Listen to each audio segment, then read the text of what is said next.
I I don't really know how to do this episode. I What I do know is that this will be different from my normal content. It's going to be very personal, and there may be some triggers, but bear with me because it is important that I get this out and that I acknowledge my grandson Oliver. And I want to share his story a little bit. I want to talk about grief.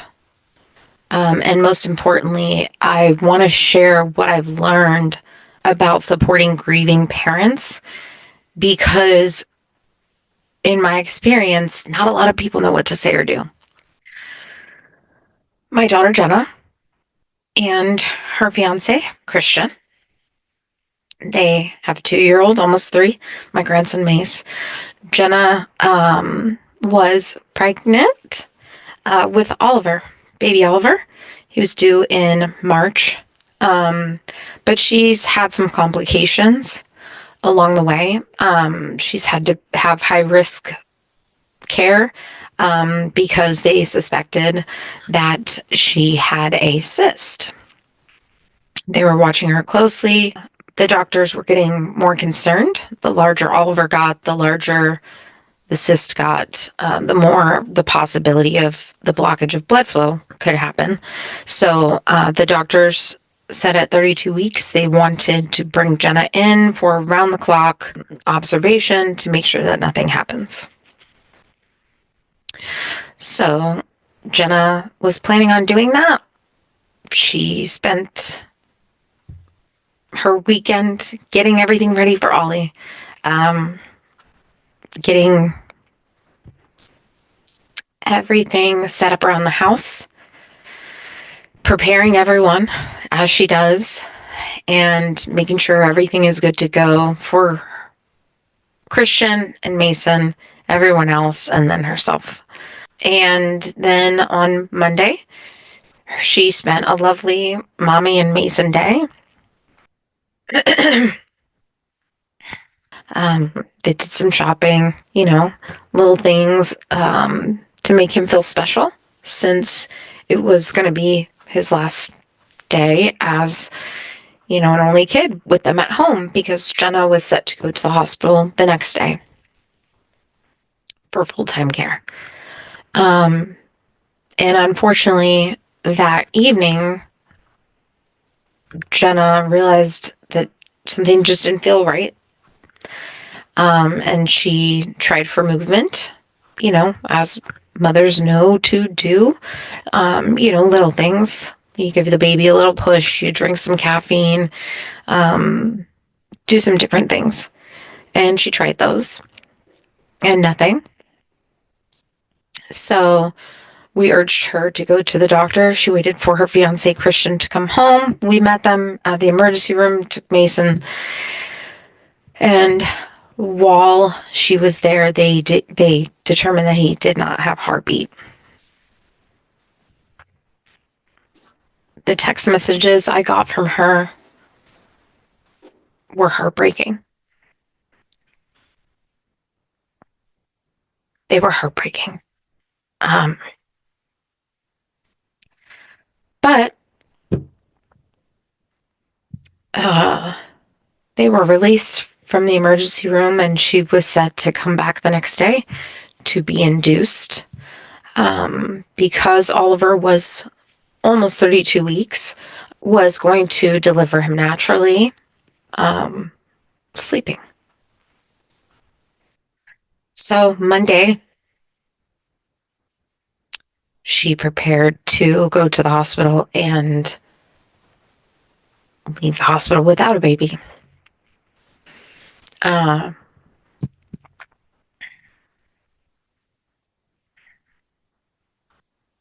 It was solemn.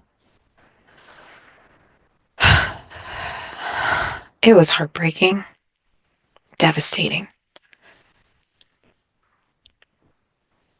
You never know what can happen. On Tuesday, um, Jenna and Christian went to the hospital. She was induced. Mace was with us. And then baby Oliver was born on January 29th at 7:30.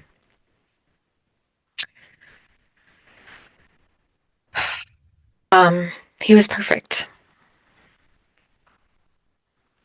He was perfect. Long toes, long fingers. Looked like his big brother. He was perfect. Excuse me. This is going to be hard. I should have brought the tissues with me, huh? Okay. Um, on on Wednesday, Jenna and Christian requested that we bring Mason to the hospital. And that may have been the most difficult part. It was heartbreaking to listen to the excitement of this tiny little, almost 3-year-old to meet his little brother. And knowing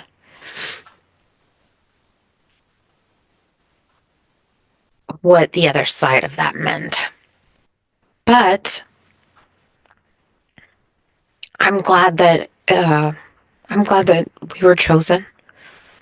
I'm glad that Jen and Christian trust us enough to be there in a situation like that. It was hard, and I don't want to get into detail.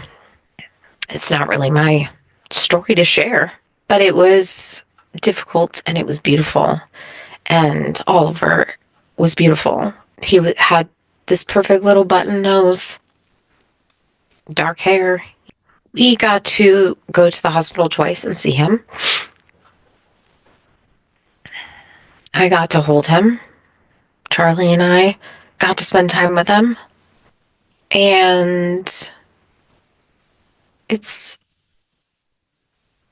earth-shattering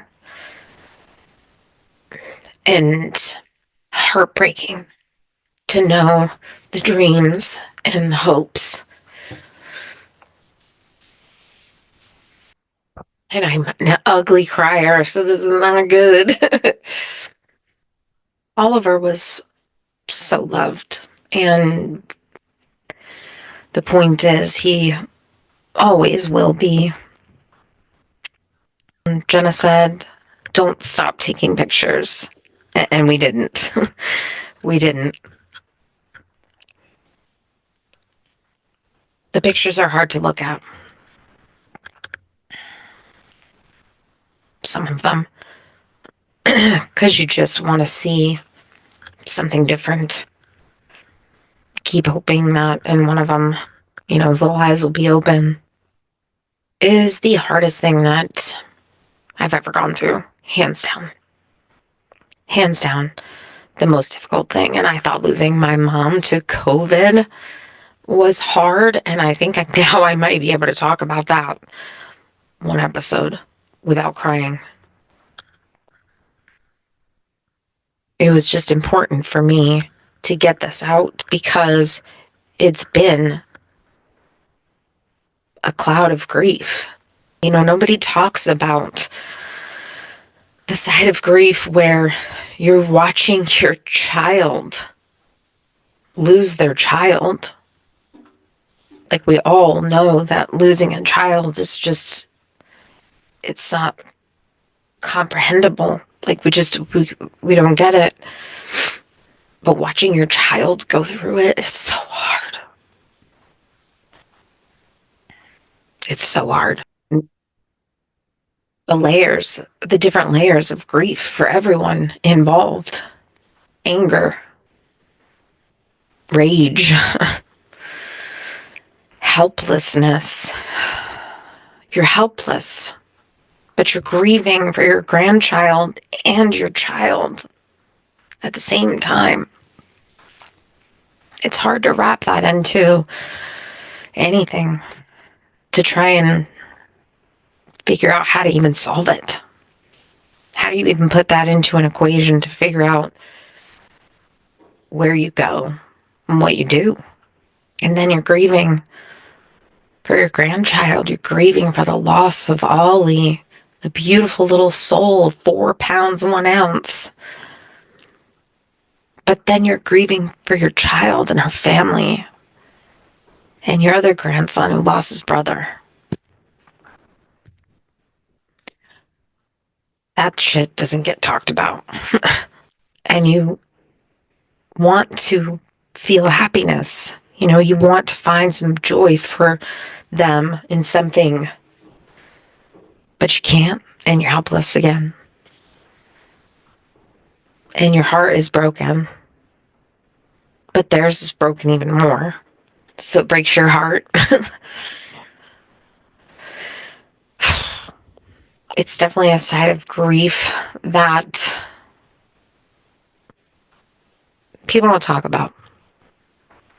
And it's a tough situation. It's a tough situation to be in. It's a tough situation to be on the other side of. What do you say? What do you do? Do you reach out? Do you not? People mean well, but sometimes their words do more harm than good, or their lack of words do more harm than good.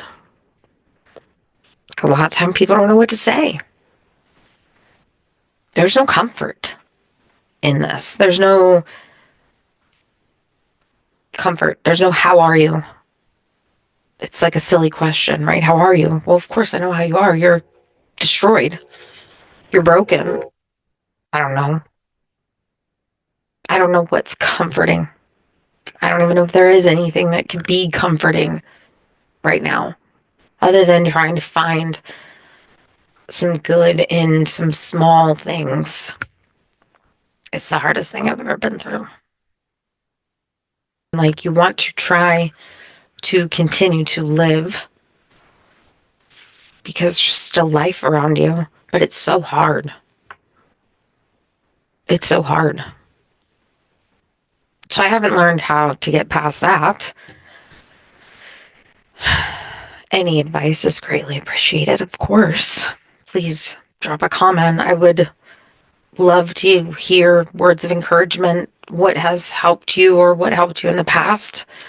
Or maybe you're feeling the same way that I do, and you can just say, I feel seen, and that's okay. That'd probably make me feel better than anything. No. Shh. Scratch that. Okay. I have learned some things that I do want to share. Just little things to support grieving parents along the way, because it is hard. And sometimes you don't know how to navigate it. Number one, always say their child's name. Always use their name. Oliver existed. He was here. And saying his name keeps his memory alive.